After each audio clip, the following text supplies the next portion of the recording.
I think SCHD is the holy grail of dividend ETFs, but like any other investment, it does have its flaws. For example, many people think SCHD has too much exposure to the financial sector, and many people think that certain holdings within the ETF, like Ford for example, are a blemish for the fund. Personally though, my only beef with SCHD is that it doesn't contain the 5 dividend stocks we're talking about in this video. But before we get to those, in case you're new to the channel, my name is Ryne Williams, and here we strictly talk about dividend stocks and how you can invest in them to create passive income and reach financial freedom. So if you love dividend stocks and if you're on a mission to retire early, then hit that subscribe button. I'd love to stay in touch as we both continue to grow our portfolios and collect that cash flow. Also, let me know in the comments below if you could add one stock to SCHD that is currently missing from the fund, which one would it be? The first one on my list would be the Hershey Company, which is obviously a timeless company known for all their candy, but many people don't know that they actually have a really solid lineup of salty snack foods like Skinny Pop, Pirate's Booty, and my personal favorite, Dots Pretzels. I highly recommend you guys try some Dots if you haven't already. Now looking at the dividend stats for the Hershey Company, we can see their dividend growth history of 13 years does meet the criteria for SCHD, which just as a quick refresh, to be eligible to be a holding in the fund,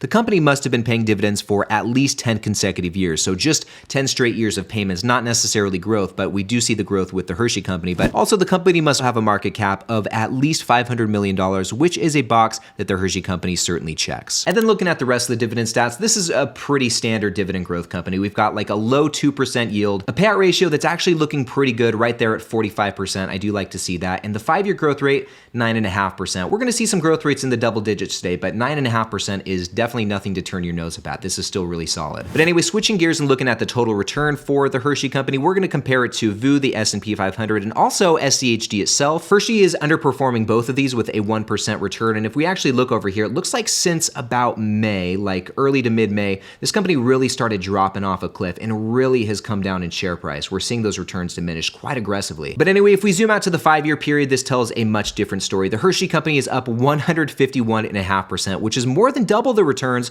we're seeing from both VU and SCHD. But then once again, if we zoom out to the 10-year period, it is underperforming again. The returns are still pretty nice, 193% compared to the S&P's 225%, and SCHD's just over 200%. And up until just the last couple of months when the Hershey Company started making its decline, it was outperforming both of these by quite a significant amount, 260% compared to the S&P's 200 and SCHD's 185%. But anyway, guys, the big question surrounding the Hershey Company and also the other 4 stocks that we're going to be talking about in this video is why aren't they in SCHD? They meet the criteria. The Hershey Company has obviously been a really strong performer, as have the other stocks, as we'll see. So why aren't they in the fund? And the truth is, specifically, I'm not sure. With that question in mind, though, it is important to remember that SCHD is a passively managed fund, which means that the holdings within the ETF are determined by the underlying index that it follows, which in this case is the Dow Jones US Dividend 100 Index. But in general, something about this particular stock makes it not worthy to be a holding in the fund, and the same is obviously true for the other 4 stocks we're talking about. But nonetheless, the Hershey Company, in my opinion, is a beast of a company, and I think it'd be a great addition to the fund. But anyway, guys, the second stock on our list today is Starbucks, which, as many of you guys know, is one of my favorite companies and is one of the biggest holdings in my portfolio. And if we take a look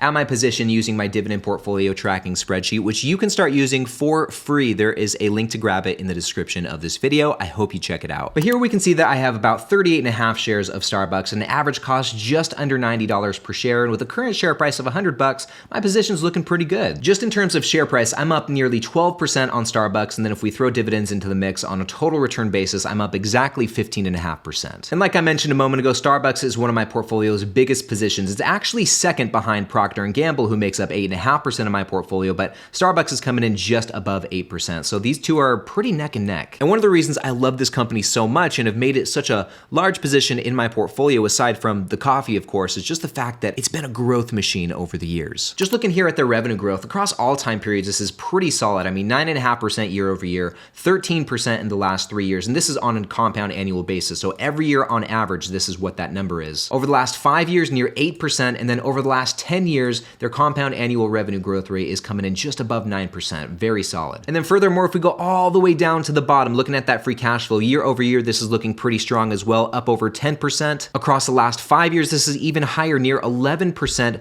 growth in free cash flow on average. Then over the last 10 years, this is looking great. And in fact, this is really what we want to see as dividend investors, because a percentage of this growing free cash flow is what the company uses to pay dividends to its shareholders. And then on that note, looking at the dividend stats for Starbucks, starting here with the dividend yield, this is pretty identical to what we saw with the Hershey company on the lower side of 2%, but the payout ratio is considerably higher. We're looking at a near 65% payout ratio, which admittedly is a little bit higher than what we'd like to see, especially for a company that we're expecting some high dividend growth from. We'd like to see this payout ratio a bit lower, but nonetheless, Starbucks makes it work, and their 5-year growth rate has been very solid, 11%, right there in the double digits, very sweet, and they've been growing this dividend for the last 12 years, which once again would make them eligible to be an SCHD. And trying to put my bias for Starbucks aside and trying to just look at it a bit more objectively, I still think this would be a really great addition to SCHD, especially considering that on a total return basis across all time periods, the 1 year, the 5 year, and the 10 year, it has outperformed both the S&P 500 and SCHD. Looking at Starbucks just over the last 365 days, the return here is pretty impressive, up almost 20%, which is definitely outperforming both VU, who's up about 8%, and SCHD, who's up about 1.5%. So definitely crushing the return of these two. Over the last 5 years, we're also seeing some really great returns from Starbucks, up 110% compared to the S&P's 71% and SCHD's about 72%. And then looking at the returns over the last 10 years, as we discussed, Starbucks is still outperforming, but it's a little bit closer, I think. VU's up 225%, SCHD's up just over 200%. I mean, I guess Starbucks compared to SCHD is a lot better than Starbucks compared to VU, but still a near 20% spread between these two is pretty nice. Anyway, guys, moving on to stock number 3. This one is Waste Management, who some might consider to be absolute garbage, but I think Waste Management is a beast of a company, especially their returns. Now, in the last 365 days, it's not been so hot. They're actually down about 3.5%, while both of these are in the green. But over the last 5 years, Waste Management outperforms both VU and SCHD with a 95% return. No small margin here. And then over the last 10 years, it absolutely dominates, guys. This is crazy. A 382% return for Waste Management. So it's outperforming VU by, it looks like, close to 160%, and SCHD by about 180%. So that's pretty substantial, I would say. And then in addition to generating a really strong total return over the years, Waste Management has also proven itself to be a very steady dividend payer. Looking at the dividend stats, starting with the yield here, this is the lowest of the day, and admittedly, this is really nothing to get excited about, 1.75%, nothing too crazy, but the rest of the stats are looking pretty decent. I mean, the payout ratio is low, 47.5%, the 5-year growth rate, 8.7%, that's very nice. And it says here the dividend growth history is only 3 years, which once again, like the yield, is the lowest of the day, but they've been paying this dividend for much longer than they've been growing it. As we can see here, they've been making consistent payments of this dividend for 21 straight years, which, remember guys, to be eligible to be in SCHD, you have to be making 10 years of consecutive payments. It's got nothing to do with the growth, just the consecutive payments, so Waste Management would still be eligible. And then from looking at the dividend history chart, we can see that there's clearly been growth of this dividend over the years. I mean, they might have missed a year here, missed a year there, but overall, the track record for growth has been pretty consistent, all the way back to, looks like the last couple of decades. And now guys, moving on to the fourth stock that I think would be a really solid addition to SCHD. We're talking about Lowe's, which, like Starbucks, is one of the biggest holdings in my portfolio. And if we go back over to my spreadsheet, we can see I have just about 15 shares of Lowe's at an average cost of about $195. And looking at the current share price, guys, I'm up quite a bit. Looks like I'm up about 15.4% just in terms of share price. And then on a total return basis, is a little bit better, getting a little bit boost from those dividends, about 17.75%. And overall in my portfolio, Lowe's makes up just over 7% of the total portfolio, which I think puts it in 4th place behind Procter & Gamble, Starbucks, Johnson & Johnson, and then, yeah, we have Lowe's. And I'll tell you what, guys, my return with this company, 15%, 17% is just a drop in the bucket compared to what this company has done over the years. In the last 365 days, Lowe's is up nearly 10.5%, so it's done pretty well just in the last year, definitely beating these two. If we zoom out over the last 5 years, things really start to heat up, and it's more than doubling the returns of both the S&P 500 and SCHD. And then the 10-year return, guys, is absolutely mind-blowing. It's up over 500%, which is more than double the returns of the S&P 500, and it's about 2.5 times the return of what you would have gotten in SCHD over the last 10 years. And out of the 4 stocks we've talked about so far, Lowe's dividend stats have got to be my favorite. The yield, we're seeing it right there in the 1% range, just below 2%, but part of that is because it's seen such a nice run-up in share price so far in 2023, so this yield has kind of come down a little bit, but the rest of the stats are phenomenal, guys. Low payout ratio, about 30%. The 5-year growth rate is the highest of the day, coming in just under 20%. And actually, guys, real quick, if we look at the dividend growth CAGR over the last 10 years instead of 5, this number is even higher, 20.5%. And then going back to the rest of the stats, guys, their dividend growth history is just phenomenal. They are a dividend king with 59 straight years of growth. But anyway, guys, this brings us to the last stock of the day, which is Deere & Company, which has been another growth machine over the years. It's pretty crazy to see the total returns that have been generated by this company. Just in the last year, Deere is absolutely crushing VU and SCHD with a 20.5% return. Over the last 5 years, it's more than tripled the return of both of these funds, coming in at about 240%. And then over the last 10 years, this is equally as impressive, 530%.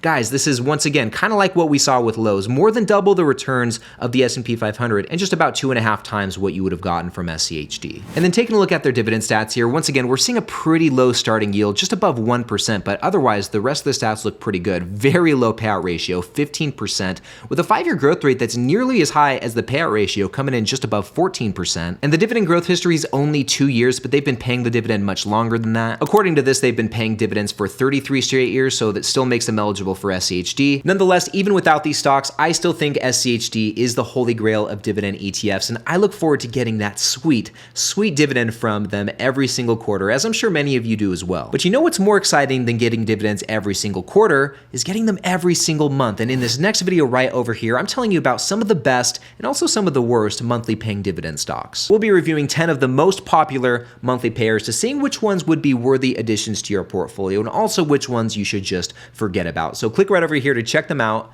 and I'll see you in the next one.